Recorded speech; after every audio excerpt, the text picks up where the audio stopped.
Hello, everybody. It is July 31st. It feels like forever since July 4th. It seems like a distant memory. We are the American Micro Podcast. My name is Anthony Pago. I'm in Oklahoma City. This is my buddy Rodney Hubbard. You wanna talk a bit about where you're at and what's going on? Yeah, I'm in Baltimore. Just another, crazy ass day in Baltimore City. It just, Is that the summer heat? The actually, summer heat hitting you hard? yeah, man. It's Baltimore, bro. It's not. It's I don't know, man. But it's any city anywhere in America, dude. Yeah, Literally. yeah. This day and age, it just doesn't matter where you are. Yeah, You yeah. know, Well, it's only gonna get worse. Not that we're trying to start the podcast off on a heavy note, but oh, we're not just being to let Debbie Downer or anything. just to let everybody know the Pacific like conveyor belt that warms and cools like the global like not just the ocean temperatures but like the air is predicted to shut down sometime between 2025 and 2100 AD. So the end is near. But we're not talking Jeez. about climate change today. We're actually going to talk about wokeism, which might end humanity before climate change Yeah, I'm does. pretty sure it will. Actually, kind of the war on wokeism is what we're talking about, like potentially Yeah. ending humanity, not actual wokeism. Um, Well, yeah, I mean, so the word, or is it a word? Is it a term? Whatever. Anyways, yeah, it's been around for a minute, dude. They call it the African American vernacular, and the word woke has been used um, in the United States, I would say late 60s, early 70s, somewhere around there. Maybe even before that, But that's when I first heard it, you know. And and basically what people were saying was, it's just wait, be awake, to the meaning of just be aware, and definitely something where people were just like saying, hey man, you got to be looking over your shoulders, you got to be looking left and right, you got to look at what's in front of you socially, culturally, politically, economically, um, especially about social injustices and systemic issues, I should say. Not systematic, but systemic issues, particularly those related to racial and social inequality. So, you know, that's pretty much what that meant, but not pretty much. That's what it meant. And over time, the term woke evolved into a broader social political term. yeah, And I, so, I want to I want to talk heavily about that, but before we get into the redefining of woke, I want to point out something that I don't see pointed out a lot or at all, really, in my experience. I mean, I can't watch all the videos on YouTube or read all the books or articles, but right. something that I haven't noticed spoken about whenever people are defining the origins of woke, which like we've looked into it, and there's many articles that are in depth about it. And please, everybody, like look up everything before you just accept definitions from anybody, including us. Yeah. But the term woke, as we're describing it, was apparently like as old as like the 1800s, and jumped around from basically like kind of like a cultural figure to cultural figure through like decades, and kind of got popularized in modern times by like Erica Badu and Mm-hmm. Mm-hmm. who else were you mentioning? There was like somebody else, like it was in a Well, I mean, it movie was, or it something like. was, it was, it's been. I heard the word probably, like I heard the word when I was like 14, 15 years old. in the early 70s. Okay. Oh, That's what. that's right. Yeah, yeah. Yeah, I heard it out of nowhere. It Like, was it was you used know, like in the vernacular, but only in not only, but like primarily, almost only in like the black culture. And yes. this was what I was wanting to discuss. It's not described well enough. I think that they don't talk about why it was necessary to develop this language quite well enough in the articles and the videos that I've seen, and I just want to briefly touch on that. And you can tell me if you disagree with Mhm. me or if you want to add anything to that context. But I feel like it was necessary because, like always and forever, there's been gaslighting, especially when it comes to like discussing um, people of color, but particularly black people, their experience. And you, like you mentioned the word systemic, it's very popular, especially from the far right, to deny that there's any systemic issues, that anything's built into the system to make accessing equitable, like shares of just reality for people of color through the systems, through like like built into the Constitution, built into how police hire and train. Even as like simple as like buying targets that are what color are targets that you shoot at in the police force? They're all the outlines and all the dog targets. This is what they're called. They're all black. They're black.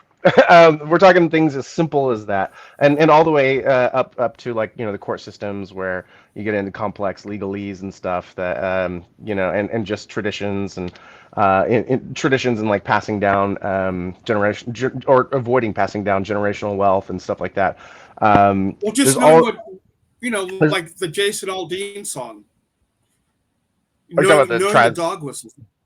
Yeah, the dog whistles. Jason, So yeah. gaslighting and dog whistles like has been so pervasive throughout all of history that they had to develop their own kind of inoculation to spread to each other and say, "Hey, um, stay woke," which is, when you first hear it, you're like, "What are you talking about? Stay woke." So you have to learn what every word means, right? Like what every turn of phrase means whenever you first hear it, no matter who you are. Hmm. And so Hmm. at some point it gets explained to you that like, listen, there's injustices in this world, and there's going to be some of a particular kind pointed at you. So you need to know what these are as like a black man or a black woman or a person of color or whatever. I mean, the talk where you talk about like you particularly need to put your hands on the wheel of the car when a cop, exits his car and can see you or whatever. Like a white person typically doesn't have to think as hard about all of these motions. Like, I'm reaching into my glove box now. That I have no weapons. You have to say this to the police officer so that they won't get scared and shoot. And so, stay woke is kind of an like shorthand to remind you that there's all of these issues, and that you need to keep your head on a swivel to consider your actions and the actions of others, your words, the words of others, so that you don't get complacent and put yourself at risk unnecessarily.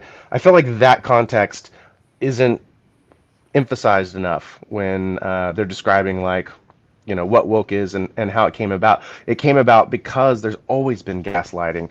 There's always been the dog whistles. Plausible deniability is one of the favorite tools of white supremacists and just bigots in general, because every culture has its own haters. So yeah, is there anything you'd like to add to that context of how Well, woke I came about? mean, the thing is that uh,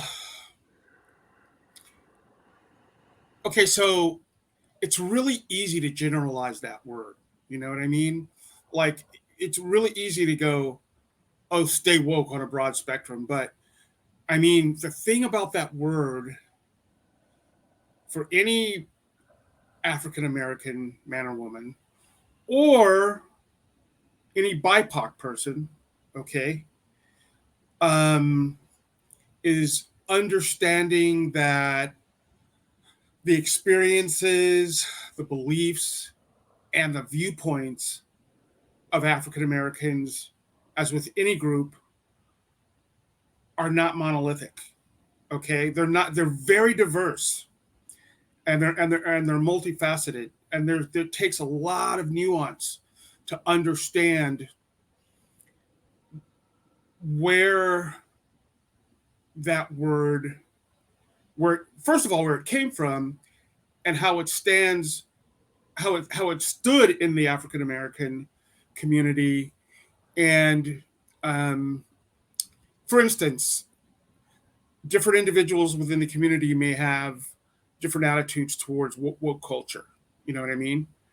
And so as time passes, the cultural dynamics of the word woke or woke culture, those perspectives on woke culture and its association with African Americans may also change. Right. So it's like really important. It's essential um, to stay open. I mean, like open minded to new insights and continue to engage, in constructive dialogue. But here's the thing. So it's like, I mean, God, man. I mean, like, you know, so okay. So I've been in a couple lives, right? I've been on some of these lives and some of these live echo chambers, dude. TikTok, it is such it just sometimes Pago, it's so raggedy sometimes, dude. So these, bro, you've got echo chambers, and I'm not gonna go into it like hardcore, but dude, there are people out there on both sides that are just like, did I say both sides? On both sides that are just, man, like they're coming at you, bro. Like they're just, and they don't want to listen, especially, especially on uh, the white side of the line, on that side of the aisle, on the Like other side of the the aisle. far right white supremacists. Oh Like, my yeah. god, dude! Like Okay. I thought, Okay. Let's pause. Let's talk before we get into the depths of this. Why don't you tell the people who are watching this like how the definition of woke has evolved into something different today? So okay, now, what are we discussing now? here's the historical context of the word, right? So, well, I'll just give you, not of the word, but I'll just give you historical context, okay? So, if you want, like, okay, so this is what we're gonna do. Okay, so we're gonna take a dive, not deep, well, relatively deep, but we're gonna take a deep dive into African American culture, African American woke culture, I should say. So African American activism, African Americans in general, not in general, but on from day one, since they were stolen from Africa, which is true. They have a long history of activism and advocacy for civil rights, social justice, and equality. So, from the abolitionist movement to the civil rights era, African American leaders and the African American communities have played, whether it's Seattle or Miami, okay, it doesn't matter where it is, uh, they've played pivotal roles in shaping the nation's history and promoting positive change. So basically, when you think about it, um, other than white women getting the right to vote, after that, nothing happens without civil rights. Nothing happens without um, literally. There's no Cesar Chavez. There's no woman's. There's no. There's. Uh, there wasn't the what is it, the women's rights movement in the Suffrage? 70s. Yeah, When? well, not the suffrage, but in the Oh, 70s. in the 70s, In the yeah. 70s, Like yeah, women's lib and all that, yeah. all that stuff. So there's none of that without social change in the 50s, in the with starting with Rosa Parks. Okay, that's how I feel. But anyways, so African American leaders and communities have played, like I said, a pivotal role in shaping the nation's history and promoting positive changes. The struggle, like I said, figures like Martin Luther King, Rosa Parks, Malcolm X, they laid the groundwork for modern day social movements. So, um, But I would have to say in recent years, the term woke has had a resurgence. But dude, it's also been co-opted by white liberals, dude, which is This is what I was wanting you to get to. How yeah, how yeah, how it's being retooled to mean something different. yeah. It's just like, well, think about it, dude. When you listen to, if you're if you're in a if you're in a right leaning or uber right leaning um, echo chamber, woke is like woke means it's just like saying the word thug. It's when you say woke, you mean black. Yeah, that was a direct quote from Erica Baidu, and she was asked by one of the NBC journalists. Can't remember his name, but he's or MSNBC. He's one of the guys. He's the white guy who like knows all the rap lyrics. I can't remember his name, but he's pretty Oh, solid. Ari Yeah, Milburn. yeah, that's the guy. I don't know if he's actually white. He's He might Jewish. be. Oh, okay. But yeah, he interviewed Erica Badu like 6 months ago or something, and asked her what woke means now, and she was like, it means black. And she was like, she clarified that a little bit, but not to any change. She said it's just the new way of getting around like dog whistling, like like saying the N word or something without having to do it. But where it comes from is politically anyway, and this is all politics. Like using the word Mm. woke Yes, it online, is. it's 100% politics. Where this comes from was a transition kind of after, during, and from the Nixon era on, and it really ramped up, kind of in Big time. the Reagan and Bush days. Starting at Reagan, it got really big. But the Republican political strategy to, instead of arguing with their opponent with data points, statistics, definitions, precedents and rulings or whatever. Instead of arguing the facts, they decided to attack their critics, and in a very creative way by taking their critics' own words and making them toxic. So Yep. if you can call your opponent a leftist and beat that into the social vernacular as a bad word, then you don't really have to argue anything. You just call them a leftist. You just say with whatever they say. You can just be like, "Oh, so you're a leftist," or you can say, "Oh, so you're." You've seen it a lot with like, You're "Oh, a you're a socialist. snowflake. You're a socialist. You're a You're a communist. You're a libtard. snowflake. You're a libtard.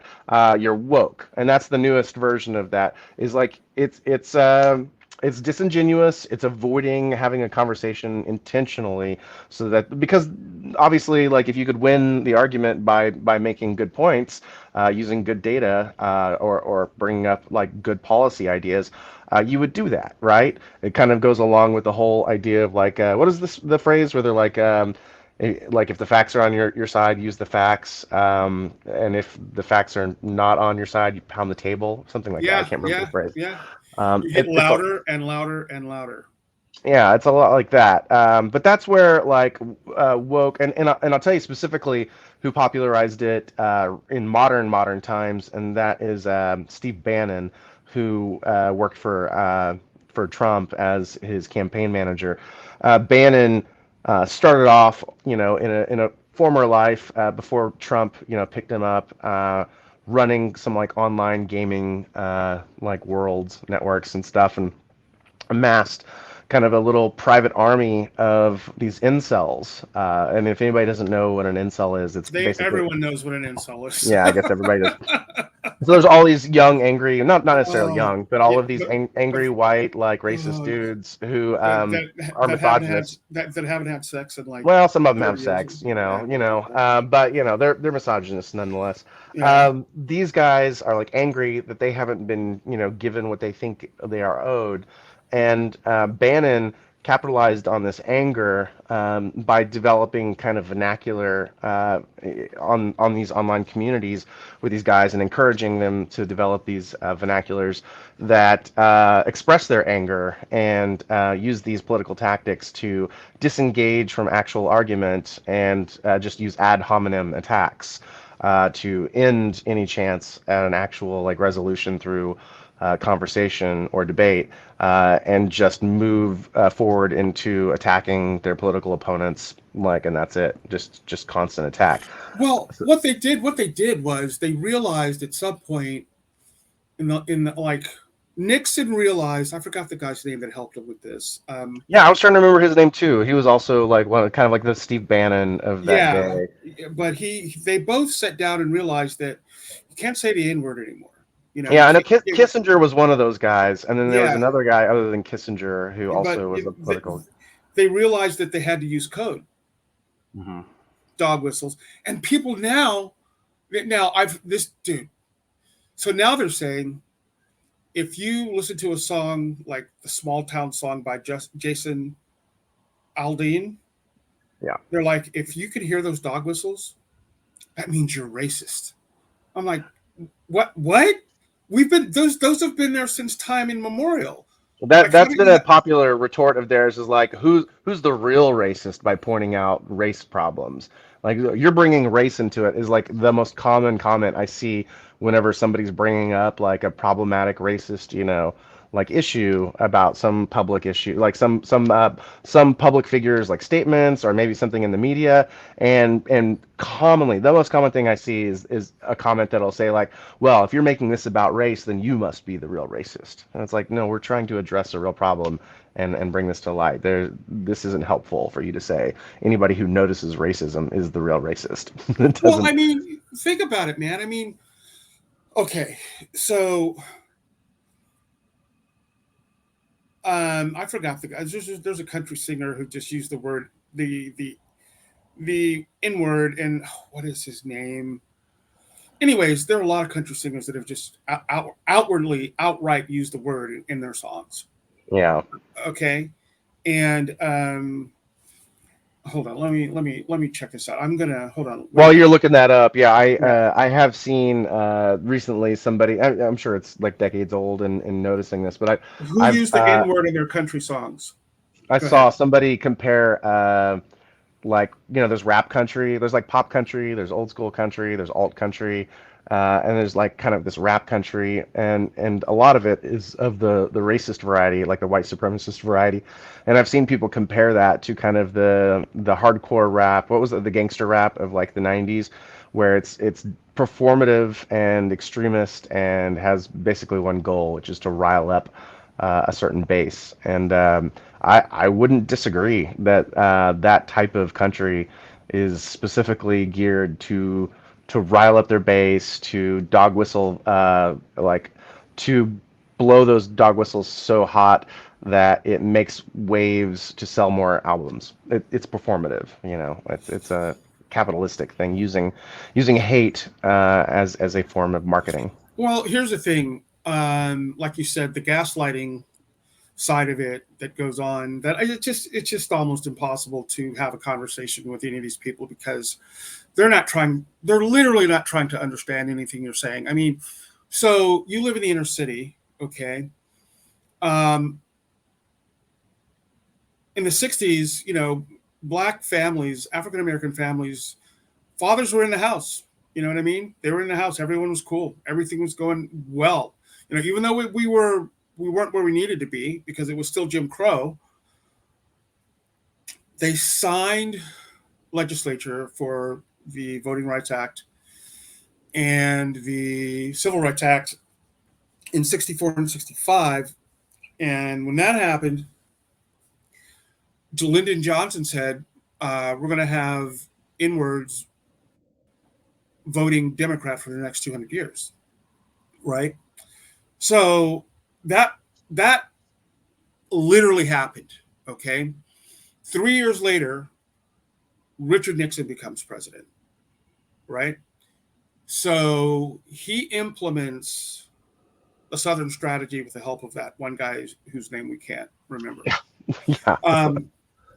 Um, but he's like, okay, what we're going to do, and this person who helped him said, what we're going to do is we're just okay. So we can't use the all of the derogatory names that we call African Americans anymore because people just they don't want to hear that. Especially after the assassination of Martin Luther King. People were like, okay, no, we don't, because if that it is there's going to be a war. Okay, especially after Ronald Reagan basically said, especially well when the Black Panthers were armed to the teeth in California in 1968. He was like, nope, that's not going to happen. So Nixon was like, all right, so we're going to make sure that we make African American males, public enemy number one. Right. So we're going to expressly assemble a war against these people, and we're going to call it the war on drugs.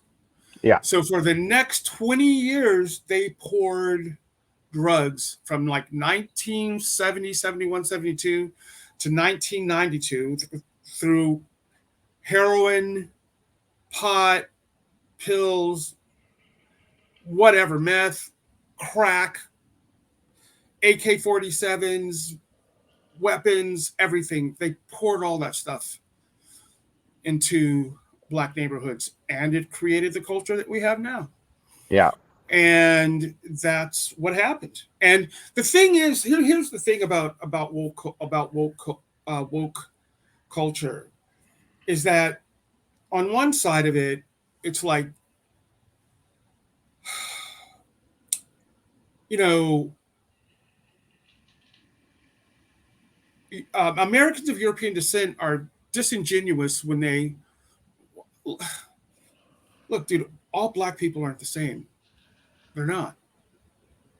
And experiences, right? I mean, as far as experiences are concerned, like I just said, we're not the same. But when you step into the world as an African American person, your PTSD is different. The God you pray to is different. Um, if you pray to a God, um, you're you're probably more hyper aware of who you are and where you are, in certain situations. Okay, and then you have situations where there are the Candace Owens of the world, and there are these really ridiculously conservative, dusty ass African Americans who think for some reason that they're going to join this club, and that's never going to happen, bro. Yeah, Never going to happen. they're professional. They're paid denialists. I mean, Big time. Well, they hate their own race. They hate their own body. They hate their own spirit, well, their whole she soul. But she go ahead. wouldn't. I'm sure she wouldn't say that she hates her own race, but she. You have to I'm look at people's sure about that. actions. You have to look at her actions. Her actions are hurting her race and other people of color in general are just hurting America as a whole. Because the longer this divide goes on and people, enrich themselves by continuing the racial divide instead of us addressing what should be addressed first, which, in my opinion, should be the class divide, as over anything else. Taking the attention away from the classist problems and putting them onto racial divides. And I'm not saying racial divides are fictionalized.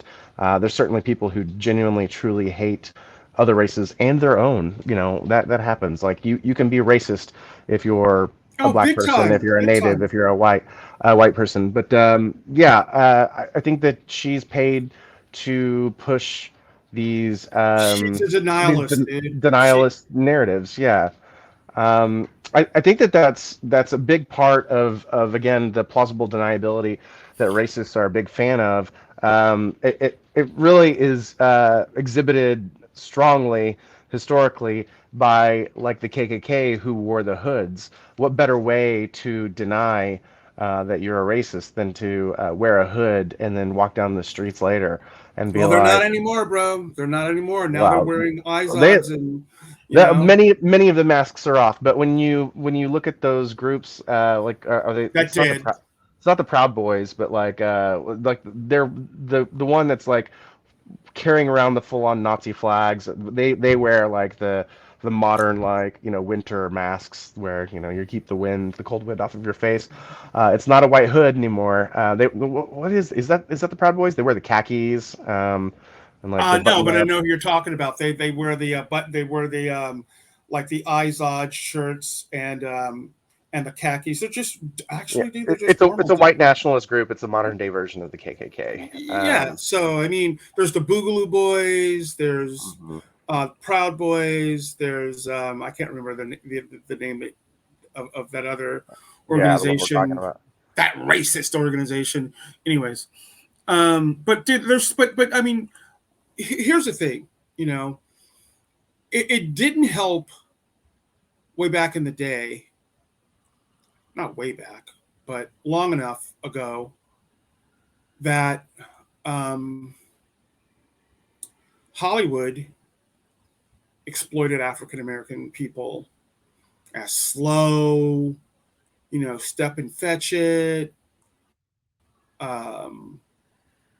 It just showed us in such a bad light, and now, uh, you know, Sydney. Well, let me put it like this: Sidney Poitier came along, and he really changed all of that. Okay, because he was this elegant black man who wins an Oscar for Lilies of the Field or Lilies of the Valley, or is it Lilies of Right. the Field? I think, Um, yeah. but he wins an Oscar in the 50s. Okay, was it no? It was 1961 because I remember going to the drive. No, was it 61? It was 1963 or 64 because I remember going to the. It was 63 because my mom took us to the movie. We saw it at the drive-in. And but now wokeness in Hollywood refers to the growing emphasis on diversity, representation, social justice, and issues, within the entertainment industry. Because look, when you go to the movies, especially when I went to the movies when I was growing up, I didn't identify with anything black. Because I didn't know anything. There wasn't anything black when I there weren't black people weren't on TV. You know what I mean? It was Bonanza. It was Lucy and it was it was all of that stuff. But there were see I think the Diane Carroll show was like 68, 69. But other than that, you know, I didn't see anything on TV until like the mid to late 70s, until I was 15, 16, 17. The Cosby Show, Archie Bunker, and all that stuff. And then all of a Bill sudden there were Bill Cosby. yeah, Bill Cosby, The Cosby Show.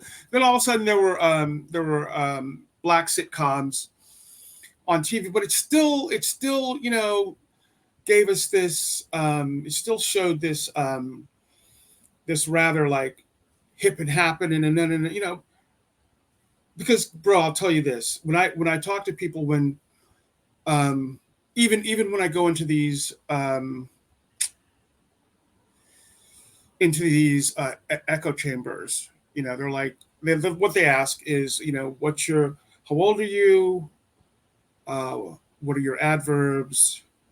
And or excuse me, what are your pronouns? And that kind of thing. And what is your ethnicity? And when I say, my age, not no really big deal, but when I say I'm black or I'm African American, they're like, what? They're like, and it's like, yeah, hey, you know what? And then I have to explain to these people that, yeah, it really doesn't matter how well you speak or where you're from or how much money you make or how much education you have. When you step out into the world and your skin is brown, you're still black. It doesn't matter. Okay.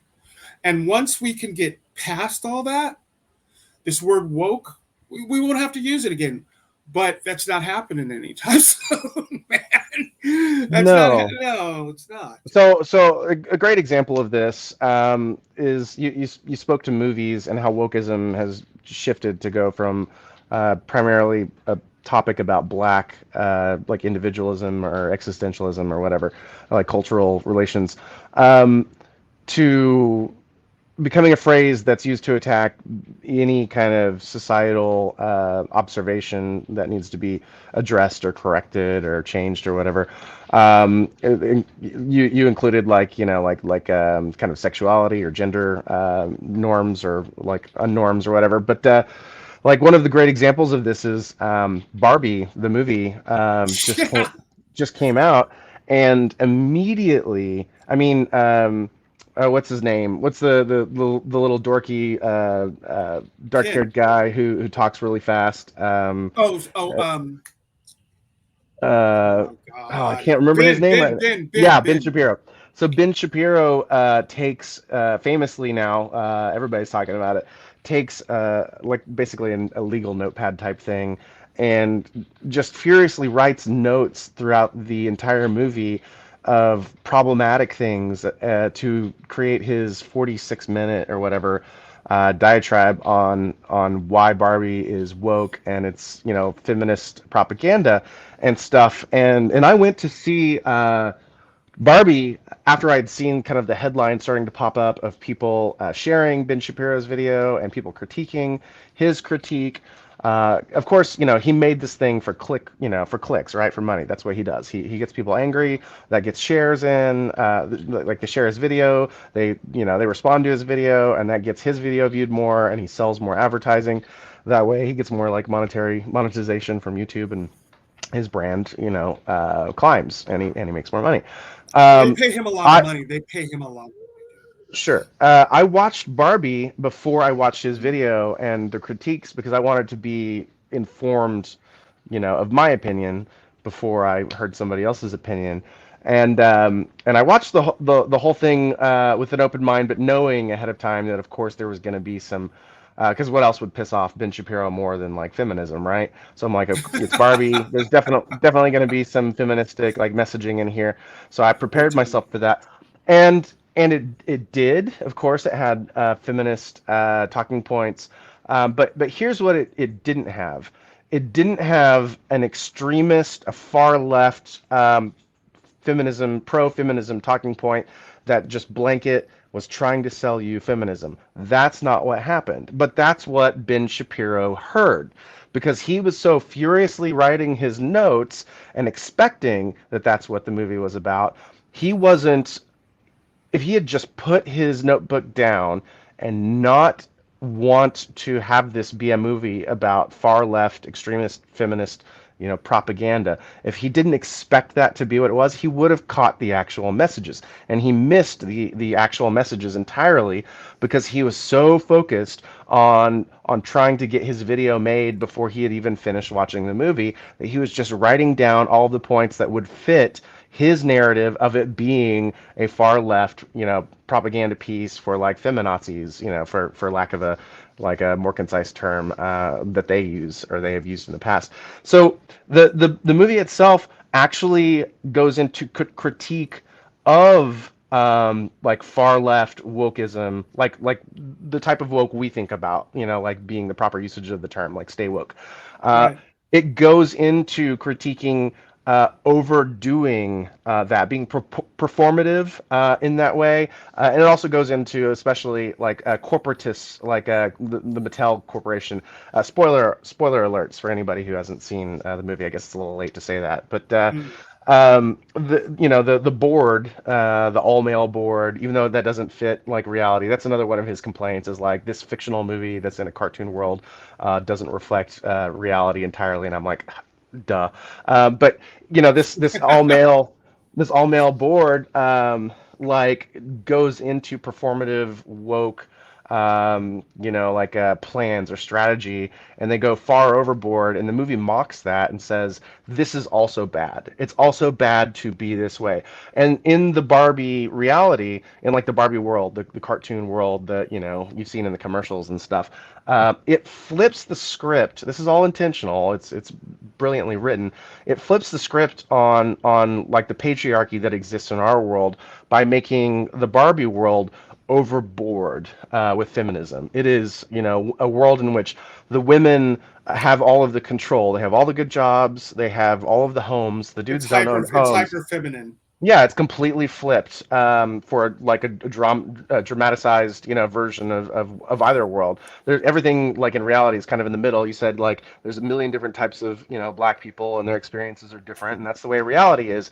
Everybody has a different experience with reality, so we can't just call like, the real world, American world, like completely overridden by the patriarchy because some dudes are poor and don't have power and don't feel like they experience the patriarchy. Yes, they have benefits in certain ways and they do experience the patriarchy. They do benefit from it, but they don't necessarily understand that they're experiencing it. They don't feel like, the patriarchy is a real And thing. But that's where the term wokeness and the broader concept of social awareness and activism,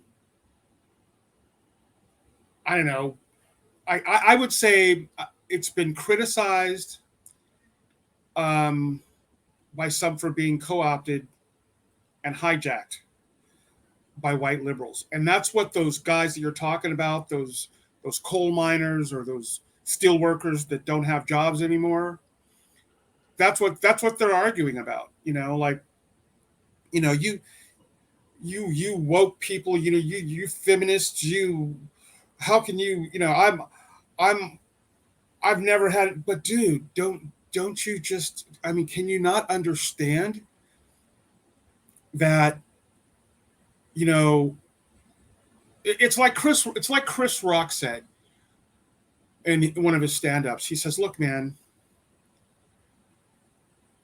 all of you white people out there in the audience," he goes, "I need you to understand something. I'm rich. Like, I'm really, really, really rich. And none of you would even think about trading places with me. right, right, You know, dude, you might be poor, as one white man once said, I might be poor and I might be white, but at least I'm not an N-word." right, right, And that's what this comes down to, man. I mean, no, I get it. They don't understand it and they don't see it. But dude, look, that's not my fault. Okay, I mean, you have had, just by being white, you have had every opportunity in the world laid at your feet. I don't know, what your home life was like. I don't know what your marriage was like.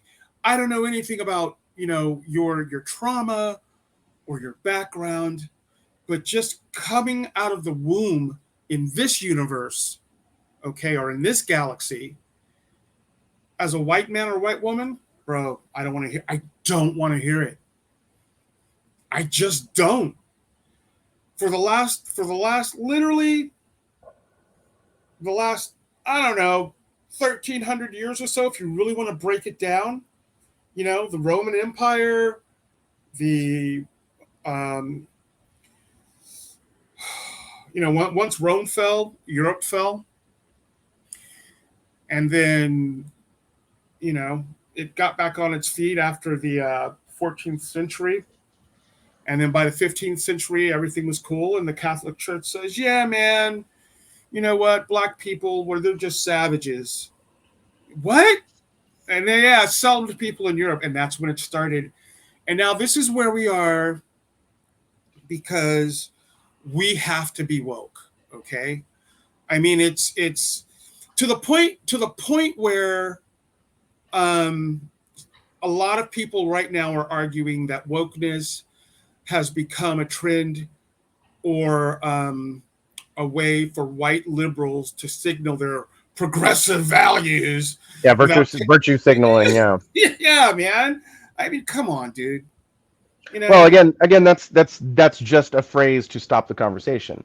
It's saying if like you're if my opponent is trying to address any grievances that don't align with my political ideals, regressivism, conservatism, trying to bring things back to the way they were when you were allowed to be bigoted without any repercussions.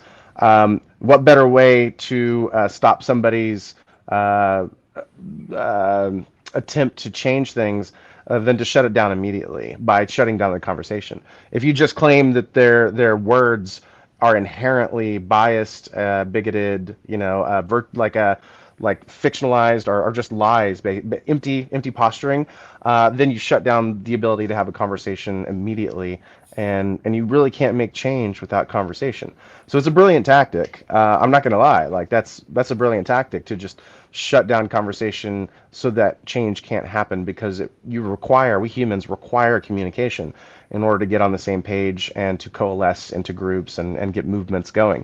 So it's not a bad strategy. I mean bad as in not it's not ineffective. Morally, I would say it's extremely bad, but that's another matter altogether. I think that they know. When I say they, I mean I think the majority of the most active ones who do this online and to your face, I think the majority of them know what they're doing is morally unacceptable, but the goal is the ends. What is it? The means. The ends and the means. What is that? The means beget the ends. I can't remember. Brain fart. it's in the ends beget the means. But yeah, so like they feel like, if I have to lie, if I have to, be mean to this one person to shut them up, they hope that that stops the spreading of this idea. And if everybody in their group does it, then they collectively shut down enough conversations to hopefully at least slow down change or even to regress it, revert it. And it kind of works. You and I both are old enough to see that we take, one step forward, and we take two steps back, right? To quote Right. the great Paula. Man, my brain is just farting today. Abdul. Paula Abdul, yeah, yeah. And it's not necessarily that's not like the true mathematics of the whole thing. Like sometimes we take 5 steps forward, like with gay marriage and stuff. There are some unexpected wins that don't totally get reversed. They get tested and tried, and there's a little bit of reversals in other places, like because gay marriage went through, then all of a sudden it became politically disadvantageous to attack gays in general because they became popular. People Well, they're a noticed voting block, dude. people noticed that they weren't as bad as they were told, and people started Mm, coming out of the closet a lot more, and so more people all of a sudden knew gay people, and they realized that they actually liked some of their gay friends. And so what happened next? It became politically advantageous to attack trans people because gay people weren't as easy a target anymore. So now it's about attacking trans people, and that's just a little back door, like you and I have talked about. Like once you start getting laws in that attack trans people, then who's next? Well, you start testing the laws on the bigger groups that weren't as politically well, they already advantageous. are. I mean, when you pass a law and you advocate for students who are in elementary school and junior high school to be taught that um, slaves had, because they were slaves, they were given the ability to learn things and take those learned vocations into their new livelihoods after slavery. I'm like, what? Yeah. That's in Florida. Florida. I mean, Ron DeSantis. Well, it's, You it's that's a testing is, ground for all of this stuff, and Ron DeSantis right now is the lead authoritarian type figure who's testing out the well, he's a capabilities, the fascist, bounds. dude. He's a He fascist. he is a fascist. And so, well, okay, so let's talk about that. Let's talk about DeSantis and the conservative movement there. So I've seen some recent attempts to kind of normalize Jordan Peterson. Are you familiar with Jordan Peterson? Absolutely. Yeah, this guy. So, kind of the incel types, the conservatives, and even like kind of the people who claim to be centrists, who inevitably will tell you that they believe in right-leaning or full-on fascist right policies, right, right being a conservative type. Will often hold up Jordan Peterson as this guy who, well, he's a clinical psychologist and he doesn't actually believe in like dogmatic religion. So here's this enlightened, almost leftist figure who also happens to give constant warnings about medical transitioning of children into trans medical situations.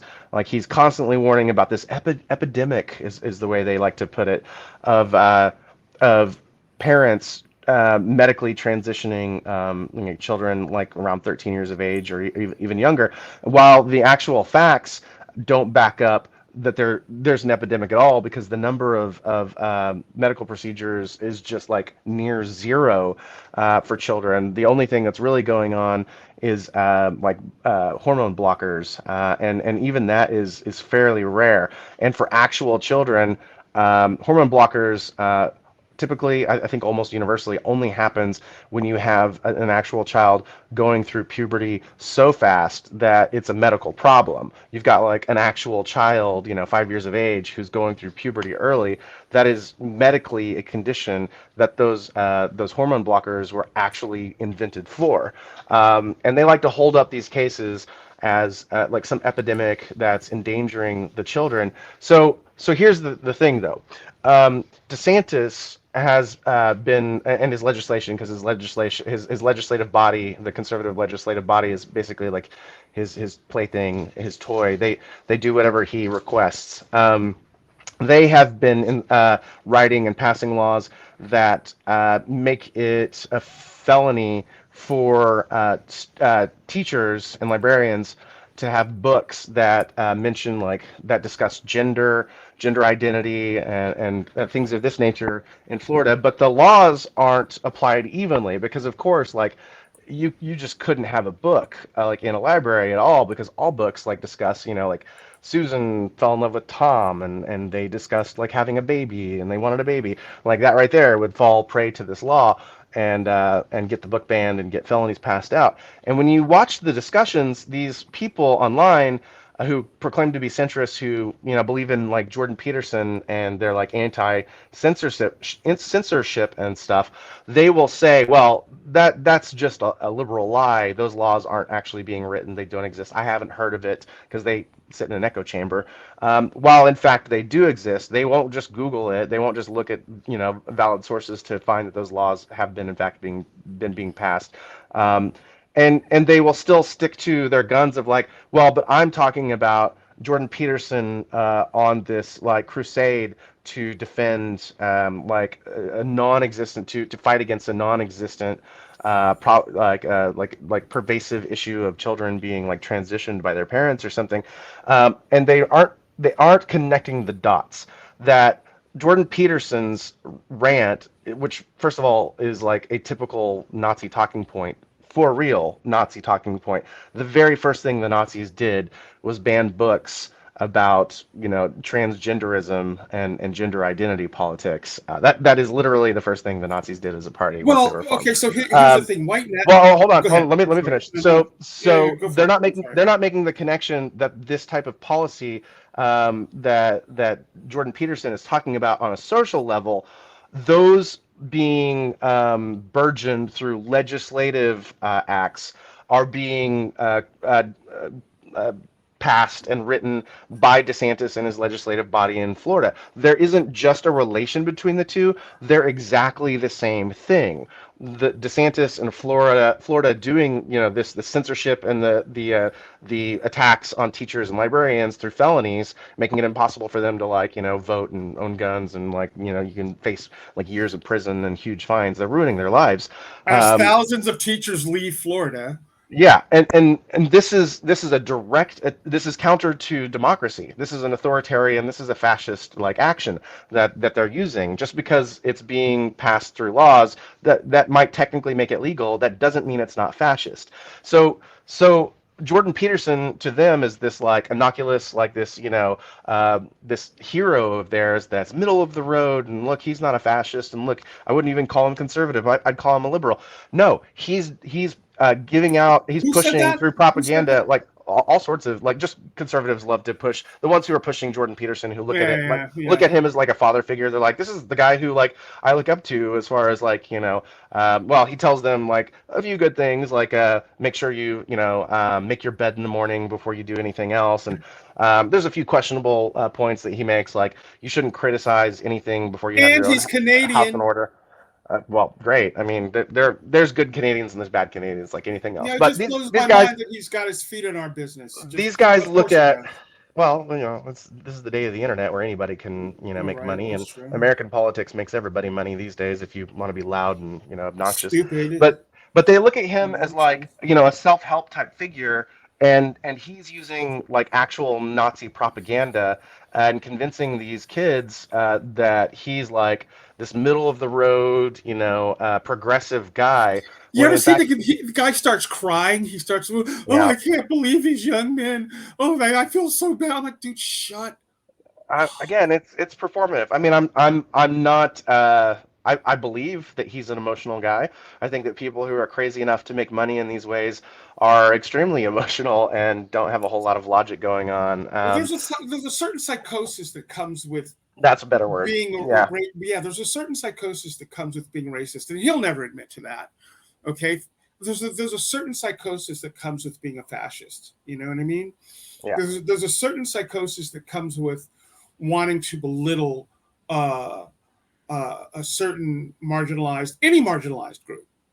But continue. I digress. No, I mean that was pretty much it. It's that like so it's plausible deniability on their part. They're like third partying Jordan Peterson's character and the policies, the ideologies that he's pushing forward, which backdoors kind of these Nazi type like propaganda pieces that help sneak people who are awful into power, like DeSantis.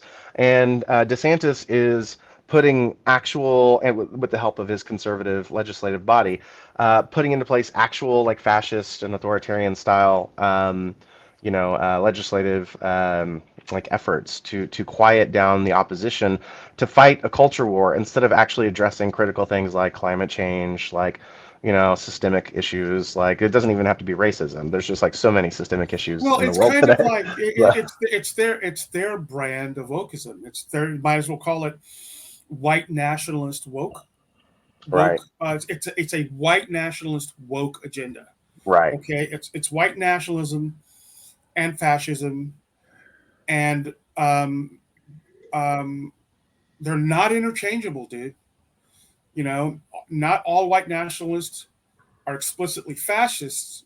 However, some white nationalist movements are, or I should say, um, individuals exhibit fascist like characteristics.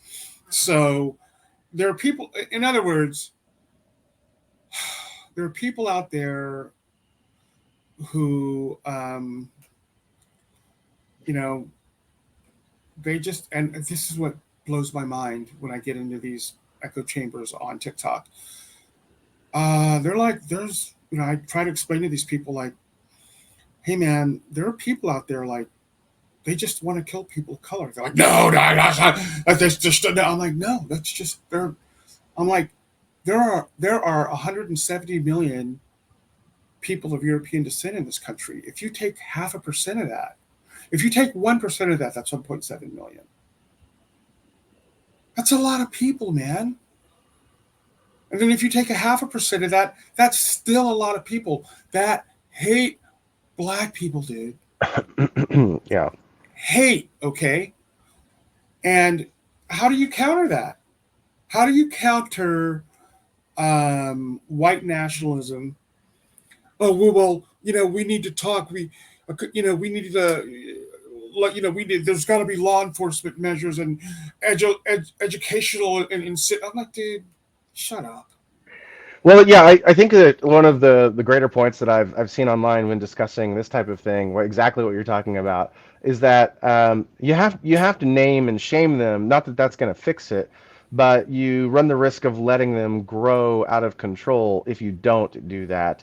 So that at least you give people who are maybe getting tricked into falling into their group a chance to analyze it before they actually commit to it.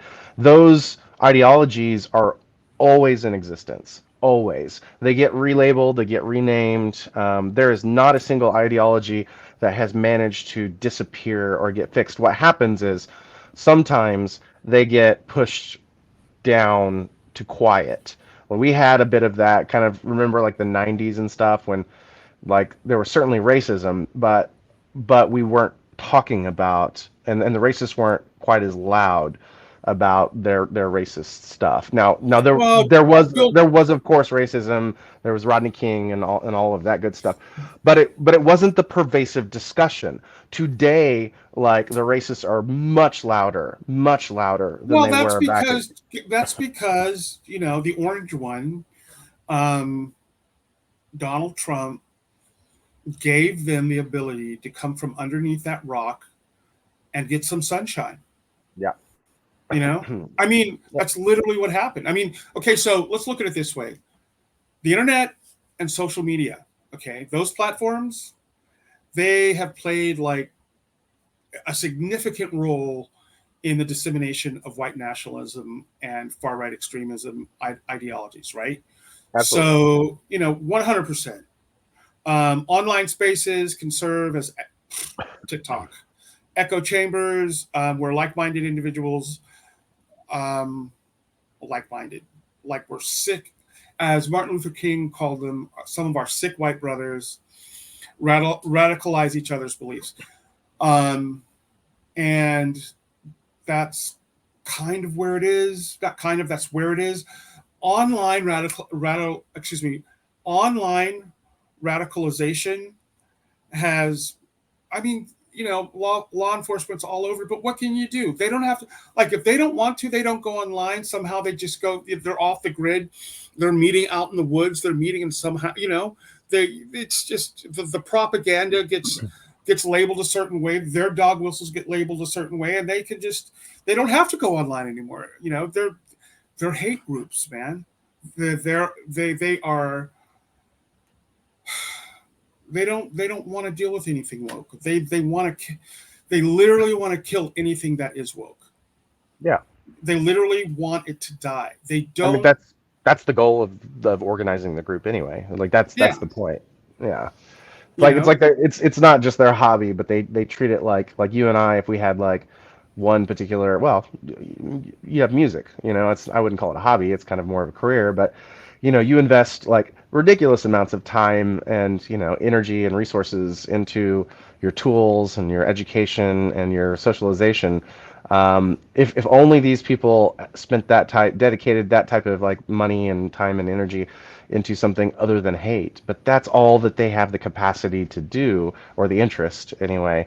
Well, that's all To they have left anymore, bro. That's it. It's they look, man. No matter what they think or how they feel or what they believe is going to happen, that might save the quote unquote uh, the MAGA universe.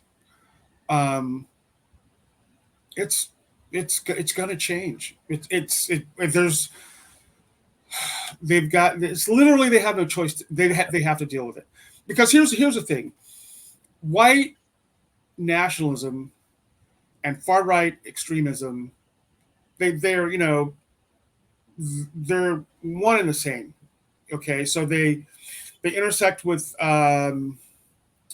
what do you want to call it, extremist ideologies such as anti-government extremism, uh, misogyny, just straight up racism, um, and they want to make sure that in every instance they can take that information and those or those movements and throw them out into the world. Okay, And here's the thing. Here's the thing. And I mean the world, because it's not limited to a single country. You know what I mean? It's everywhere. Like, let me put it like this: anti-blackness is worldwide. It's not just in America. Like, it's everywhere, dude. You know, I mean, it's hard for it's hard for people to understand the amount of PTSD Black Americans have. They just have no idea. You know, it's because anti-blackness refers to um, a deeply, I mean, like unbelievably deep and systematic prejudice, discrimination, and hostility towards Black people and or individuals of African descent.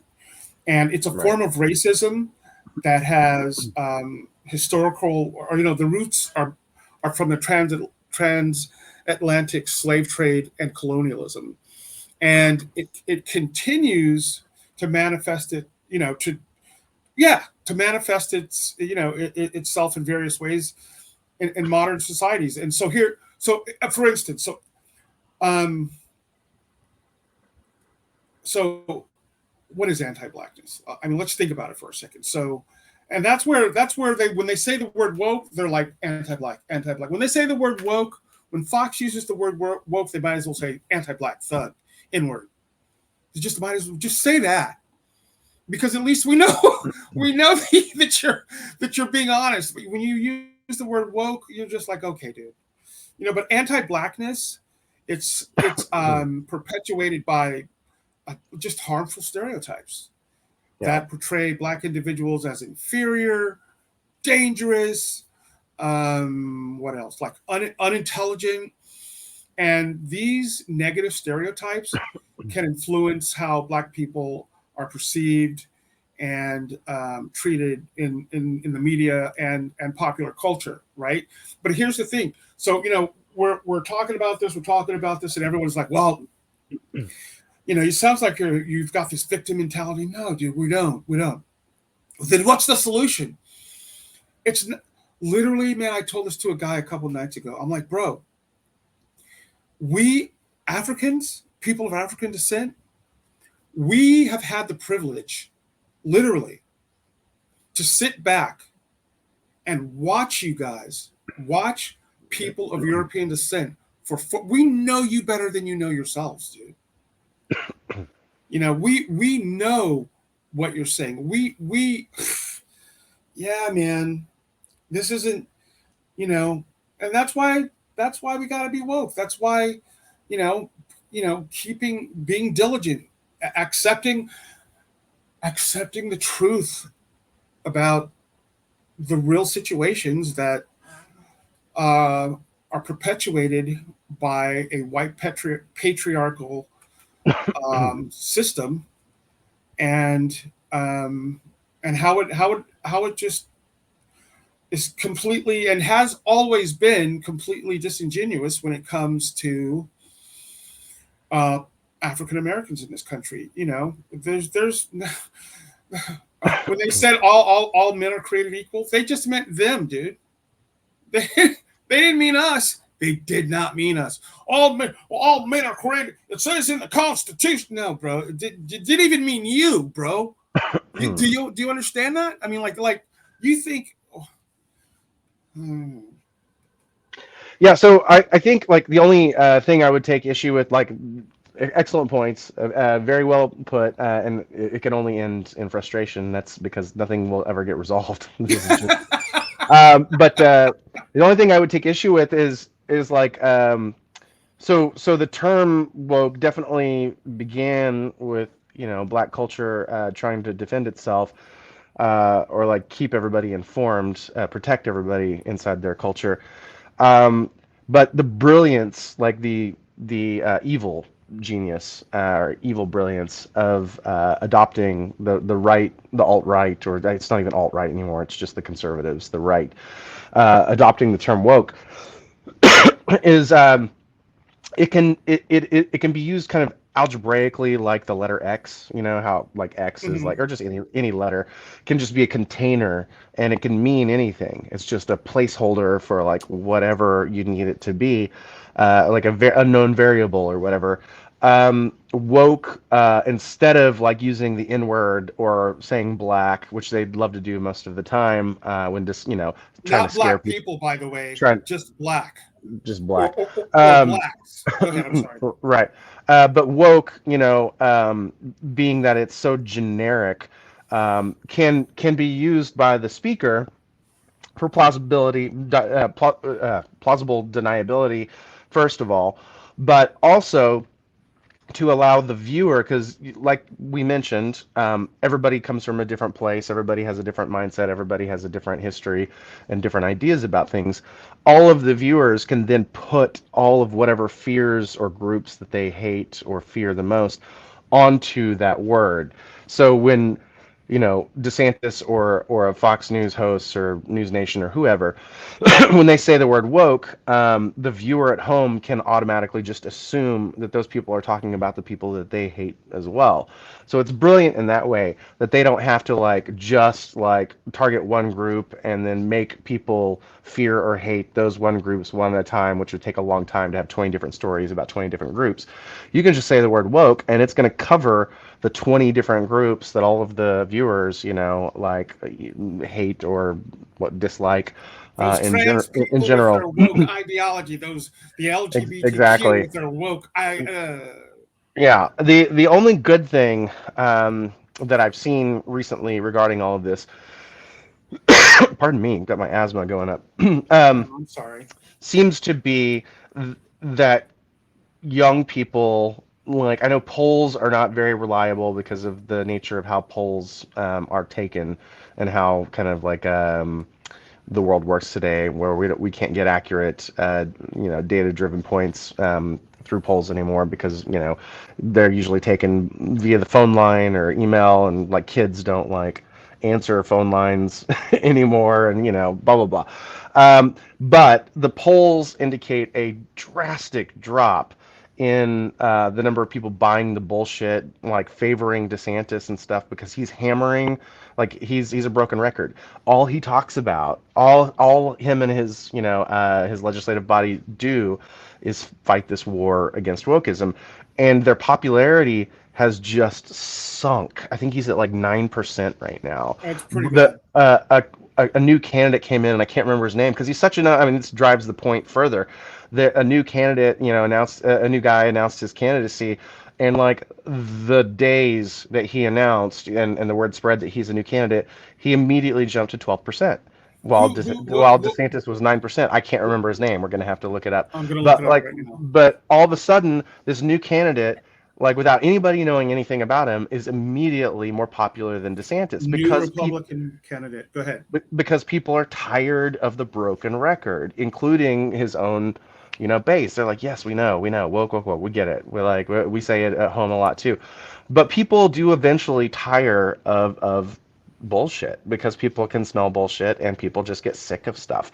Like, we want to be entertained, we want coliseums, we want different actors in the coliseum, and right now we've just got the same old guy going out there doing the same old routine, and that only lasts for so long.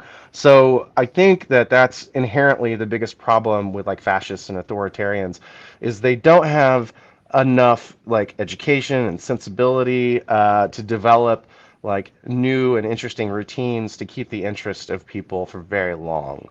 Sometimes the right conditions come around where people are desperate, and wartime happens or whatever, like World War II and Hitler, the rise of Hitler. But it takes a complex series of events coming in together at the right time to provide that springboard. And when you have kind of a slow burn, like American politics has provided, after, post Trump, where we have boring again with Biden, and the news, cycle is slow again. People are just getting tired of hearing woke, woke, woke, woke, woke, woke, woke, woke. It's exhausting. It's exhausting. It's tiring. It's not interesting. And I feel like it's going to be, to his detriment, to continue on this path that Well, here's the DeSantis. thing, man. I mean, if the center of all of this is what are the mothers of what are those mothers called? The Oh, mothers, Liberty, Mothers of Liberty or yeah, whatever. the Yeah. mothers of liberty, DeSantis, and people like them. Okay, those types of entities, political entities, um, are just they're just brandishing this type of like really amazingly foul smell when it comes to the reality of the United States. I mean, we stink. We're not doing very well politically. Yeah, not so much economically, but I mean, that could change at any moment. But politically, socially, and culturally, we suck, dude. We're Yeah. not. We do. I mean, we're just. Was there ever a good time in America? I would say for me, it was the 3 years I was in high school, possibly. Other than that, no, I can't think of any. I mean, and even that's a rough draw. But when I got out of high school, I went to college. I went to University of Maryland. Yeah, there was so much racism on that campus. It wasn't even funny. This Right. is like late 70s, and then I went in the Marine Corps um, in the from like '83 to '89 in North Carolina. Jesus, I mean, it was just like what? But you knew. I mean, I was in a battalion of 300 men. There were only 3 African Americans in the entire battalion, and we got it. We understood it. We know what was going on. But at the same time, uh, you know, we all are trying extremely hard. We're trying with all of our might to move forward. To stay well informed. About all these social and systemic issues. Especially those that are related to racial and social inequality. You know what I mean? I mean, if you don't, because one of these days you're going to hear this. I don't know who will, but you might hear, Bill Smith, you need to come with us. What? Wait a minute. What, honey? I mean, where are they taking you, Bill? What have you done? I don't know, honey. What? You know, that's where this is going, dude. Yeah, it's definitely leaning towards that way for one party, which Yeah, for is what why exactly? I would like now that we're getting closer, this message is going to be pushed by me increasingly so more and more as like the debates near. We're getting really close to the debates starting up. Um, I'm not a guy who likes to tell people to like vote down party lines. The vote blue no matter who is ridiculous. It's just a catchy phrase that sounds like it would have been invented by somebody on the right, not somebody on the left. Republicans love to vote down the party line because it's easier than analyzing politicians, but also because Democrats are like the party of inclusion, which means there's all sorts of different types of beliefs and people. So you have to analyze what their policies are and who this person is before figuring out who your favorite candidate is. But Republicans, conservatives, toe the party line. Once the agenda is set, those are the talking points. You don't derivate from those, or you get ostracized from the party. You're not going to make it as a candidate. So it's easier for them to vote down the party line, but Democrats traditionally don't excel when they try that type of thing. It's better to actually analyze the candidates and their policies. So I'm telling people to still do that, especially in the preliminaries.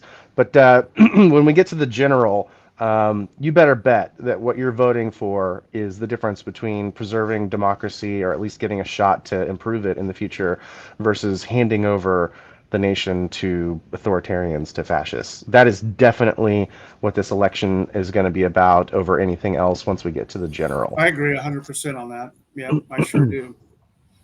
Yeah. Especially after January 6th. Yeah, that Yeah, that was made abundantly clear, and it still continues yeah. to be made clear. A lot of these people who are prosecuted and given sentences and stuff are recanting their apologies. They're saying, you know what, I apologized when I was, standing trial and convicted, and I've been convinced otherwise now, and I believe I was still right to do it. So I guess their system of propaganda is just so strong that no amount of punishment or like repercussions is going to convince them to turn around. And this is what they don't understand. Like I was listening to this again. I was listening to this one discussion, this one panel, and one of the persons on the panel said, "Look, man, there's some kid sitting in some bunker in South Dakota or Las Vegas or Nevada with his drone stick, and there's some militia out there in Georgia or Tennessee going, we're gonna take back our country. This is my country." And all this kid has to do is just push a button and it's over, bro. Hmm. He enjoys doing that because guess what? From Nevada or North Dakota, he can do that anywhere in the world. Right. You know what I mean? And Yeah. this isn't your dad. This isn't some little play drone. This is a full on drone. It's an airplane with the capabilities of taking out grid squares. Okay, Yeah. so I mean, and if you don't think that people who raise their right hand uh, and join the military, they're dude. Let me tell you, these generals and these colonels, they're they're they're all about the Constitution, and they're not going to let Billy Bob and his boys, you know, try to, as Ren and Stimpy once said, "I'm going to take over the world." You Yeah. know, it's just not going to happen. You Yeah. could, yeah. Dude, anyways, I'm I'm convinced that there are a lot of people out there that voted for Trump that are good people, like really, and I know that for a fact. They're Sure. but you have to realize that if you voted for that man, then you are right. How do they say it? You put yourself next to the same ideals. Right. I mean, gosh, I hate to keep beating a dead horse with the term Nazis because I'm not like you. I'm not trying to say that all conservatives or all Republican are fascists or Nazis. And what I am saying is there's a little bit of truth to the idea that like what do you have when whatever you have 10 Nazis sitting at a table and you sit down with them. Well, now there's 11 Nazis sitting at the table.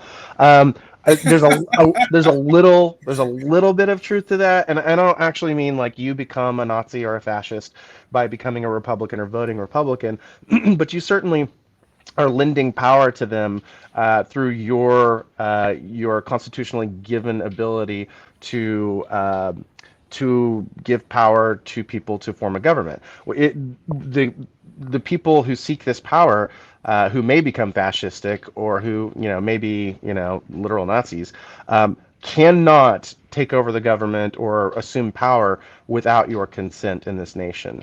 You have the ability given to you by the Constitution to lend them your power to govern, and so you voting for them is you enabling them, is you giving them the power. And enabling a Nazi is, in my opinion, equally as bad as actually being one.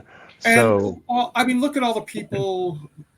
Germany, they Hitler had a great message, and but the irony behind all of that is that a lot of those Jews that were put in concentration camps, that died in concentration camps, didn't come from Germany. They came from other parts of Europe. Okay, so there was an entire country of people who are in lockstep, who are also possibly Jewish, who believed in what Adolf Hitler had to say.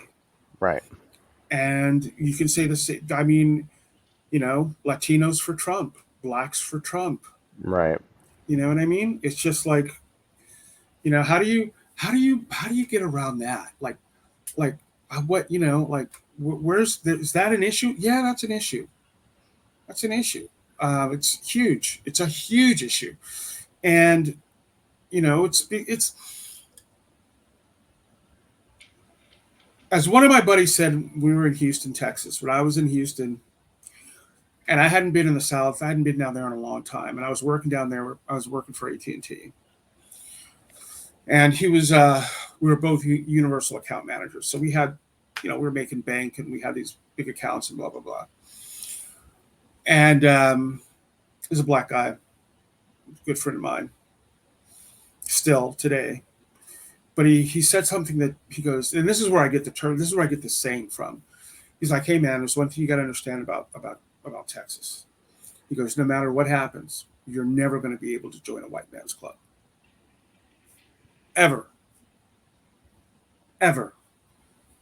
You know, because when it comes to when push comes to shove, you know, and you're out there, beating the bushes and beating the streets and putting your boots on the ground and throwing out that propaganda, that anti-black propaganda, and your skin is black, and you're doing their bidding.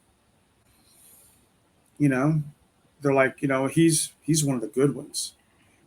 He's he's not like the rest. But dude, as soon as whatever when push comes to shove, bro, you're not. No, no, no, bro. You either got to go over there, or you're going to be swinging from a tree. Right. This is what he said to me. I mean, he grew up in Texas. He grew up in Louisiana and Texas, and you know better than I do, man. I mean, I didn't. You were in Louisiana, bro. You know that. Yep. I mean, I couldn't even. You know, you lived in what? You lived in New Orleans, right? Yeah, in Texas. I was in Austin, Texas, and in New Orleans. Yeah. Wow. So Yeah, man. Yeah. yeah. I'm sure you saw all that stuff going down. Yes. Yes. There was plenty. Yeah. God, man, that's insane, dude. But it's the truth. So, what was that like for you? Like, you don't have to get into it, but I mean, like, in a nutshell. Like I will freely admit that because of the way I was raised in Oklahoma, I had some like systemically born fears, like burgeoning racism, Hmm. just scared. Like you walk down the street and two black guys are walking down the street. My instinct when I was younger would be like, oh shit, I got to cross the street. And once I moved to New Orleans, and they were the popular culture. I was the newcomer, the scary, not scary one, but you know what I mean, the Yeah. unknown, the unknown. Um, I was immediately immersed, and I loved the music anyway. So I just jumped in, with both feet and got to know everybody and took everything at face value while keeping my head on a swivel for, there's lots of scam artists and stuff in New Orleans, but that's not like color based. That's No, that's just that's that's that's just everything based. I know that. yeah. Um, once I lived there, just it inoculated me. It just like taught me how to view, people on an individualistic nature and not fear people based on any type of like kind of generality like that. Now, I'm sure there's certainly still, issues in my head like everybody else has, anxieties from whatever experiences and shit like that. But most of that now is just looking out for scam artists in general. If somebody looks like they're wearing they're wearing the same clothes they've worn for like a week. I'm all of a sudden, and I'm not saying homeless people. I'm just saying somebody who doesn't take care, of like themselves. I'm like they're probably in need, and I have to be concerned whether they're going to try to scam me or not. And that doesn't necessarily mean they're a good or a bad person, or that I'm going to like react like hatefully or anything. I just all of a sudden a light switches on, and I have to be more aware, more like I guess woke.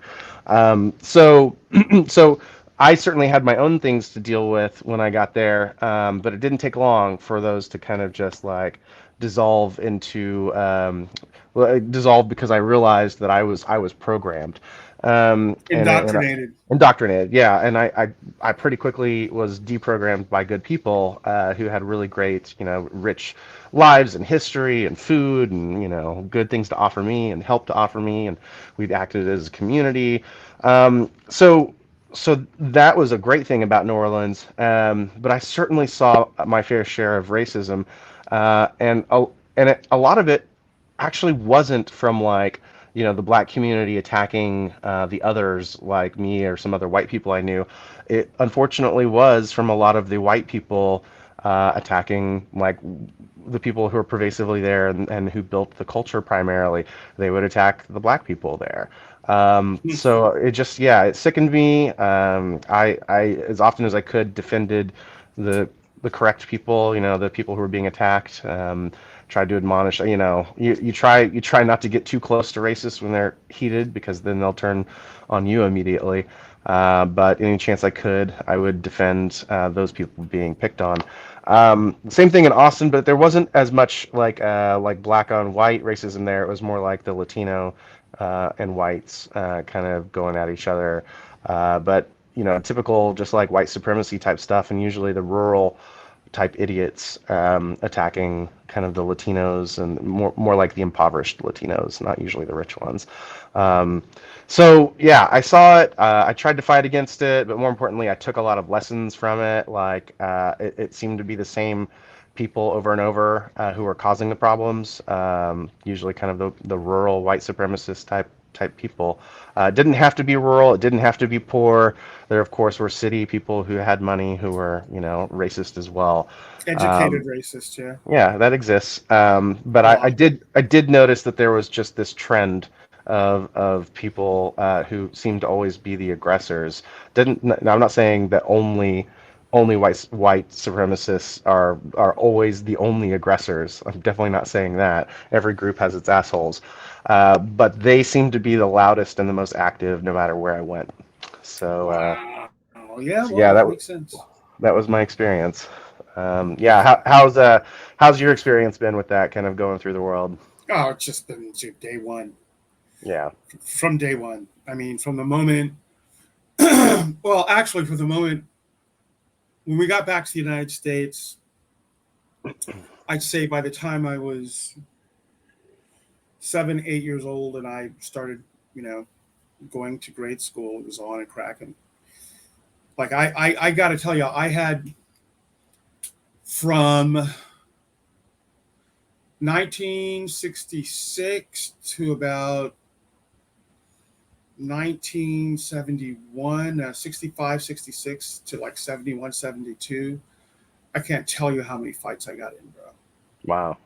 It's hard for me to imagine you being in a fight. Now, like military, I can picture that. No, dude, Um, it was people coming at you, man. Like literally, like looking at you crazy, inward, inward, inward, and then pow, you punch them in the mouth, right. or you punch them in their jaw. You just beat their ass, dude. That's or or taking up for someone else. Right. You know what I mean? I can't tell you how many times that happened where I had to fight for, you know, a buddy of mine or a friend, whether it was a girl or a boy. We were just kids, dude. We were, and see, that's the one thing. Like we had this gathering a while back at our house and I was telling everyone like my younger brothers, John and Torrance. So Torrance was born in what 60. No, see, John was born in 65. Torrance was born in 67. So they had none of that. They didn't. They were 10 years old in the 70s. You know what I mean? 10, 11 years old. So they didn't. I'm like, you guys have no idea what it was like to be a child in the 60s, man. It was a violent time. There was no social media. There was, you know, you didn't have any counselors to go to school and say, hey, this is there was none of that. You Right. know, you didn't have a what do they call it? A village. You didn't. It wasn't there. You were on your own. Hmm. You know what I mean? And it's not like you could go out and just whatever happened to, dude. Gen X, you're a Gen Xer, right? Oh yeah, When we, yeah. 79. So yeah, I think yeah, that's Gen yeah, X. you're a Yeah. Gen X. So, yeah, that's Gen X. So, and you know what it's like, dude, when you were like 17, 18 years old and you were just like, and you had friends and you guys, you know, it's like dinner wasn't on the table at 5 o'clock. You had to make your own dinner and Yeah. all of that. Then that's the way Mhm. I grew up. Yeah. Well, it was when I was younger. When in the '60s, in the early '70s, when my dad could afford for my mom to stay home, it was like that. But Things change. Yeah. things changed. But no, so yeah, it was a situation where violent time. You know, you had JFK assassination. You had the Medgar Evers, Malcolm X, Martin Luther King, Bobby Kennedy. You had the Vietnam War. You had Kent State 72 or 70, 70, 71. You had all the bombings. You had Black Panthers. I mean, it was intense, dude. Yeah. It was the whole scene was intense. You had Watergate. You had just a lot of stuff going on, and that's where being aware slash being woke really took hold. Right. That's where all that came from. You know what I Right. mean? Because if you weren't like, dude, yeah, I had no idea what I had no. I came back. We came back from I came back from Germany, and I'm like 5 6 years old. I'm like, why do these people hate me so much, man? Yeah. Like I don't even know these people, and they hate me. Yeah. And then you have the Watts riots, and then after Martin Luther King was assassinated, you had you had all those riots, and people were white Americans were like, I can't believe they're burning down their own neighborhoods. Well, guess what? They don't own those neighborhoods. They don't own anything in those neighborhoods. Right. You know what I mean? Like those neighborhoods, you just there's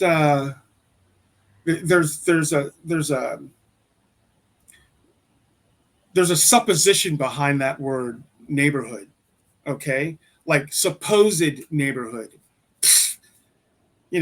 There's something called a ghetto. It's Hmm. called a from Warsaw, the Polish ghetto in Warsaw. Okay, yeah. When you live that life, when you dude, I grew up in the city. I grew up in the country. But when I moved to DC, when we moved to DC in 1968 was just a sick year, bro. You had the Tet Offensive in January in Vietnam. Then you had the uh, assassination of Martin Luther King in April of '68. Then you had the assassination of Bobby Kennedy in June of '68. It was sick, dude. It was insane. It was off the hook. And you're 10 years old, or 9, 8, how old was I? I was 9 years old, 8, 9 years old. You're just like, and you understood it. You knew what was going on. You're Hmm. just like, wow. Like, you could just feel the whole. Oh, then you had, which was cool. You had Woodstock, '69. Yeah. You had the moon landing, supposedly, or whatever, in '69. You had a lot of really just counter culture stuff going on. Hmm. And that's where wokeness comes from, dude. It's just all this stuff. Like, why are you sending people to the moon? Well, because we need to explore the blah, blah, blah, blah, blah, blah. Dude, there are people down here starving. Hmm. You know? Why are you doing that? It's not like it's a war we have to fight. Why'd you send all these guys to Vietnam? That's not our problem. 60,000 men and women died in Vietnam. We did not win that war. No. Okay. We, We left. 1970. We left so that we wouldn't lose. Yeah, we left so we wouldn't lose. You know, and that's when people were like, "Hey, that's when people became anti-government, man. Yeah. That's when it started. Especially with Nixon, Tricky Dick. He started the whole thing, and people just said, "I can't believe anything they say now." Then you have the Iraq Jimmy Carter and the Iran prisoners Hmm. and all this stuff that just accumulated or culminated in everything that's going on now, prison to or high school to prison The pipe, pipeline, the pipelines, yeah. the pipeline, the the being enriched by sending people to prison. Just yeah, it's we've this country is look, man, we're not Rome. We're not Rome. Rome, I think, was about close to 1300, 1400 years. You know, because when we fall, when this country is over, it's not going to affect the rest of the world like Rome affected Europe when they fell. Um, there are a lot of people who are taking refuge in other parts of the world. They're leaving America. I mean, they're like, look, is this country still the greatest? Yeah, man, this country rocks. I mean, it really does. There's a lot of really good stuff about this country that I love, but we're as anyone would have to agree with right now. We are our own worst enemies. Hmm. Yeah, You know, yeah, for sure. so Yeah, I think that a lot of the issues that are going to continue, they're not going to be fixed. I'm not going to sit here and fix it by, addressing my grievances and listening to yours and agreeing with you. That's not going to fix anything. I think that a lot of what we can do to help better things is by voting in, particularly in the preliminaries. Um, Looking at the difference between the candidates and their policies that are proposed and picking the ones that have ideas on how to improve the economic situation for the most people possible. The economic situation is, and the climate issues, because that's also going to affect the economic, problems in people's daily lives. That'll do the most to help mitigate the issues and keep people from pipelining into white supremacist groups and alt-right like issues. So we have to worry about the preliminaries more so than anything else at first, and then we can talk about the generals and not voting for fascists and stuff like that. But I also want to talk a little bit, maybe in our next podcast, if not just one of the future ones, about speaking on the terms of keeping people economically repressed and pushing them towards violence or violent groups, like scams, because I feel like scams are kind of getting worse and worse, like phone call scams and crypto scams. But I think I'd like to start off by talking a little bit about kind of like one of the major kind of like pipelines for it, or just one of the most popular ways to run those scams is the metaverse currently.